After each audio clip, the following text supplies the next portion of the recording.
안녕하세요. 토큰포스트 퇴근길 브리핑입니다. 오늘 시장을 보면 지난 24시간 동안 하락에 베팅했던 자본 약 4,500억 원이 말 그대로 공중으로 증발했는데요. 이 거대한 폭발에 불을 붙인 도화선이 백악관이었다는 점이 아주 흥미롭습니다.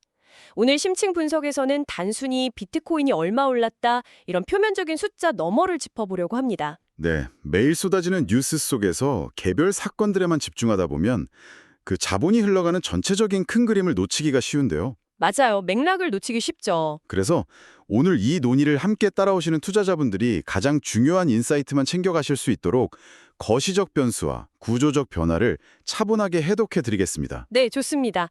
일단 오늘 시장 흐름부터 요약해 보겠습니다.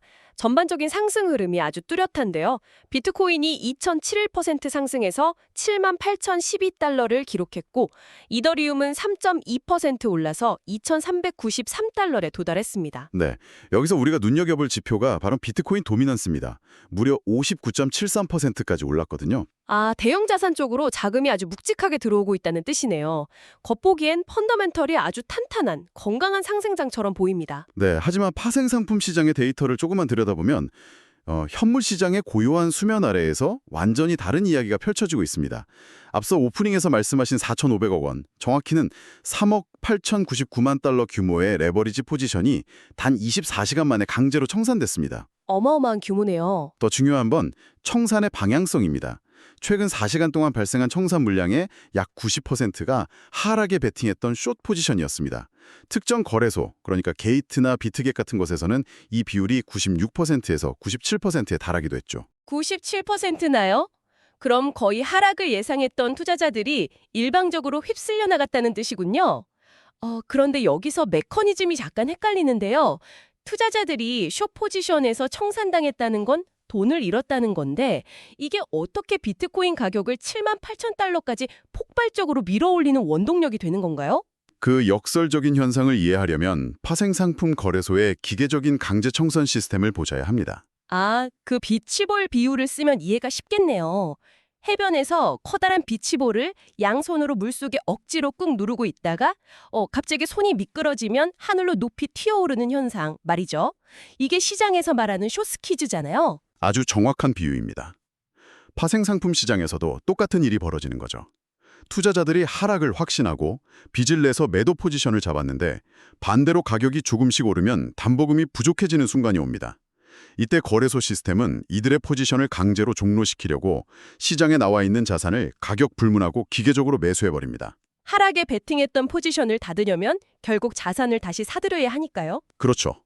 그 억지스러운 매수세가 가격을 단숨에 올리고 한 단계 높아진 가격이 또 다른 숏 포지션을 연쇄적으로 청산시키는 도미노 현상이 일어나는 겁니다. 아, 그렇다면 지금의 가격 상승은 누군가 펀더멘털을 보고 자발적으로 매수한 건강한 상승이라기보다는 파생상품 시장의 시스템이 기계적으로 만들어낸 일시적인 폭발로 봐야 할까요? 네, 현 시점에서는 매우 조심스럽게 접근해야 하는 구간이 맞습니다. 파생상품 24시간 거래량이 무려 20.48% 증가해서 1조 달러를 넘겼거든요. 변동성이 엄청나게 커졌네요. 네, 트레이더들이 시장 방향성에 확신을 가졌다기보다 극도로 예민하게 반응하며 베팅을 늘리고 있다는 뜻이죠. 텅 빈 진공 상태로 가격이 튀어오른 거라서 추격 매수는 꽤 위험할 수 있습니다. 파생상품 시장의 연쇄 폭발이 직접적인 원인이었다는 건 명확해졌습니다. 그렇다면 애초에 그 거대한 비치볼에서 손을 놓게 만든 첫 번째 불씨가 무엇이었는지가 중요할 텐데요. 그 불씨가 트럼프 현직 대통령의 발언에서 시작됐다고요. 네, 그 도화선 역할을 한 게 바로 거시적인 지정학적 변수였습니다. 중동 지역 긴장이 최고조에 달해 있었는데 트럼프 현직 대통령이 이란 정부 내의 분열을 언급하면서 예정되었던 대이란 공격을 보류하겠다고 밝혔습니다. 이란 지도부에게 시간을 주겠다는 명분이었죠. 맞습니다. 이 소식이 전해지자마자 글로벌 금융시장을 짓누르던 전쟁 리스크가 완화됐고 억눌려 있던 투자자들의 위험자산 선호 심리가 급격히 살아난 겁니다. 그런데 잠깐만요. 이 대목에서 약간 근본적인 의문이 듭니다. 비트코인은 애초에 기존의 국가 통제나 금융 시스템을 벗어나기 위해 만들어진 거잖아요.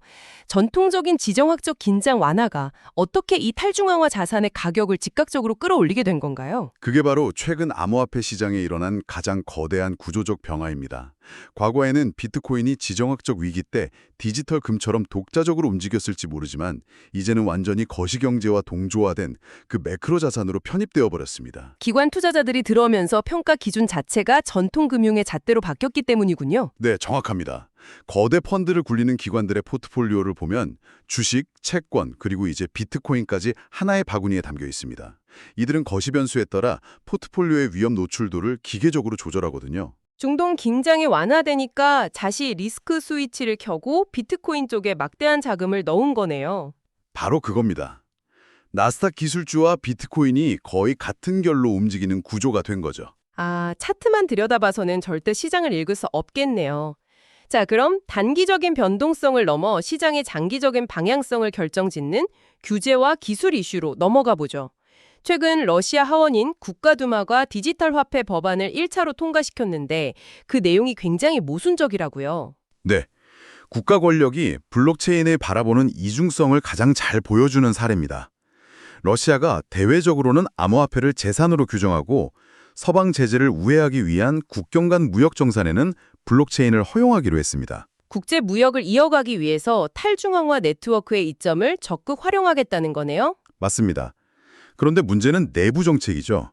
러시아 국내에서는 결제 수단으로 쓰는 걸 철저히 금지하고 오직 루블화만 인정하겠다고 못을 박았습니다. 일반 투자자에게는 연간 30만 루블 한도를 두고 어기면 최대 7년 징역형을 부과하겠다는 강력한 통제도 동반됐죠. 국제 송금망이라는 기능만 체리피킹하고 자국 통화 시스템을 위협하는 건 억압하겠다는 건데 비트코인은 애초에 분산 원장이잖아요. 개인이 지갑 만들어서 P2P로 몰래 거래하면 국가가 물리적으로 어떻게 막을 수 있나요? 아주 중요한 지적입니다. 사실 네트워크상의 송금을 국가가 완벽히 차단하는 건 불가능에 가깝습니다. 그래서 국가가 선택하는 통제 방식은 자금이 드나드는 물리적인 길목을 틀어막는 겁니다. 아, 암호화폐를 현실 경제에서 쓰기 위해 루블화로 바꾸는 접점, 거래소나 은행을 감시하는 거군요. 네, 온램프와 오프램프를 강력하게 검열하는 거죠. 환전소가 통제되면 실물 경제로 자금이 편입될 수 없으니까요. 그래서 러시아 은행권에서도 오히려 음성적인 불법 시장만 키울 거라고 강하게 비판하고 있습니다. 미국에서도 뉴욕주가 코인베이스나 제미니 같은 대형 거래소에 소송을 걸며 규제를 강화하고 있죠. 전 세계적으로 국가가 암호화폐를 통제 가능한 틀 안에 우겨 넣으려는 시도가 이어지고 있습니다. 이런 환경 속에서 기술 기업들은 어떻게 대응하고 있나요? 오피랩스 소식이 있더군요. 네, 시장 참여자분들이 꼭 짚고 넘어가셔야 할 내용인데요. 오피랩스가 기관 수요를 겨냥해 프라이버시 부스트라는 보안 도구를 출시했습니다.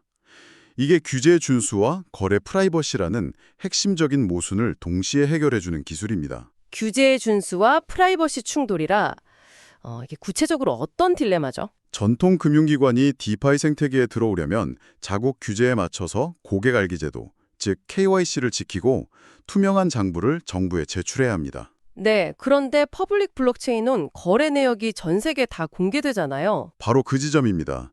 은행 입장에서는 자신들의 거액운용 전략이나 VIP 고객 정보가 경쟁사나 대중에게 실시간으로 노출되는 걸 절대 용납할 수 없죠. 규제 당국에는 투명하게 장부를 보여줘야 하면서 동시에 대중에게는 완벽히 숨겨야 한다. 이건 완전히 양립할 수 없는 요구 같은데요. 이게 기술적으로 해결이 됩니까? 네, 그걸 영지식 증명과 신뢰 실행 환경, 이른바 TEE를 결합으로 풀어냈습니다. TEE는 외부에서 절대 들여다볼 수 없는 견고한 블랙박스 금고를 컴퓨터 칩 내부에 만드는 건데요. 그 블랙박스 안에서만 거래가 이루어지는 거군요. 네, 은행들은 이 안에서 완벽하게 익명성을 유지한 채 거액의 거래를 진행합니다. 그리고 규제 당국이 세무 조사를 할 때만 합법적 거래였다는 것을 증명하는 암호학적 영수증만 따로 뽑아서 제출할 수 있게 해주는 거죠. 대단하네요. 러시아 정색이 철통 같은 금고에 무역용 창문만 하나 열어둔 격이라면 오피랩스 기술은 기관들이 그 규제의 창문을 합법적이면서도 은밀하게 넘나들 수 있는 약간 투명망토와 여권의 결합체 같네요. 거대 자본이 들어올 수 있는 활주로가 깔리는 느낌입니다. 자, 이렇게 시장판이 바뀌는 상황에서 오늘 논의를 함께 하시는 투자자분들은 구체적으로 어떤 관전 포인트를 체크해야 할까요? 당장의 가격표보다는 온체인 데이터와 거대 기업들의 움직임을 보셔야 합니다. 최근 채굴 기업 비트마인이 1시간 만에 61,232 ETH, 달러로 약 1억 4,200만 달러 어치를 네트워크에 추가로 스테이킹했습니다. 총 339만 개 이상을 묶어둔 셈인데 이게 단순히 매물 압박이 줄었다는 걸 넘어 어떤 장기적인 의미가 있을까요? 단기 시세 등락이나 파생 상품 시장의 변동성을 무시하겠다는 뜻이죠. 이더리움 네트워크의 장기적 가치 상승과 안정적인 이자 수익 시스템에 대한 확고한 베팅입니다. 반면에 단기적으로 주의해야 할 지표도 있습니다. 미확인 지갑에서 바이낸스로 2억 달러 규모의 테더, 즉 USDT가 이체됐거든요. 스테이블 코인이 거래소로 대거 유입되면 보통 매수대기 자금으로 해석하잖아요. 유동성이 풍부해졌다는 긍정적인 신호 아닌가요? 평화로운 장에서는 그렇습니다. 하지만 지금처럼 쇼츠 퀴즈가 일어나고 변동성이 극대화된 국면에서는 약간 보수적으로 보셔야 합니다. 이게 공격적인 현물 매수 자금인지 아니면 거대 기관들이 마진 포지션을 유지하려고 다급하게 증거금을 채워넣은 방어적 성격인지 그 목적성을 추적하는 게 중요합니다. 그렇군요. 네트워크 성능이나 인프라 기업 동향은 어떻습니까? 베이스 네트워크가 5월 13일에 메인넷의 베이스 아줄 업그레이드를 출시합니다. 초당 5,000건, 즉 5,000 TPS를 처리할 수 있게 되는데요. 5000 TPS면 기존 금융 결제망과 맞먹는 수준이네요. 일상적인 대중금융 인프라로 손색이 없겠습니다. 맞습니다. 그리고 또 하나 놀라운 게 채굴 기업 하이브 디지털의 행보입니다. 1억 1,500만 달러 규모의 전환우선 채권을 발행했는데 무려 이자율이 0%였습니다. 오, 이자를 한 푼도 안 주는데 기관들이 거액을 빌려줬다고요? 대체 어떤 매력이 있었길래요? 하이브 디지털이 단순한 채굴을 넘어서 AI 인프라 기업으로 완전히 탈바꿈하겠다는 비전을 제시했거든요. 기존 채굴장에 막대한 전력망과 최고 수준의 냉각 시설을 AI 데이터 처리를 위한 초대형 데이터 센터로 구조 전환하는 데 투자하겠다는 겁니다. 와, 암호화폐 채굴 인프라가 인공지능 시대의 컴퓨팅 파워 전초기지로 바뀌고 있군요. 네, 여기에 우즈베키스탄 같은 국가들은 2035년까지 소득세를 면제해주는 친환경 채굴 특구를 신설하면서 국가 차원에서 이런 거대 인프라를 유치하려고 발빠르게 움직이고 있습니다. 네, 오늘 살펴본 흐름들을 종합해보면 시장의 새로운 뼈대가 확연히 보입니다. 파생 상품 시장의 기계적인 쇼스퀴즈, 또 트럼프 현직 대통령 발언이라는 거시적 지정학적 촉매제, 그리고 러시아의 전략적 블록체인 수용과 오피랩스의 기술적 진화까지 아우르는 큰 그림이었네요. 네, 이 모든 동향은 시장이 단순한 코인 거래를 넘어 AI와 결합한 인프라 투자, 그리고 국가 단위의 상업 육성이라는 완전히 새로운 국면으로 접어들고 있음을 뚜렷하게 시사합니다. 네, 깊이 있는 분석 감사합니다. 이제 마무리하면서 오늘 이 촘촘한 논의를 지켜보신 투자자분들께 꼭 한 번쯤 스스로 고민해 보실 만한 묵직한 화두를 하나 던지고 싶습니다.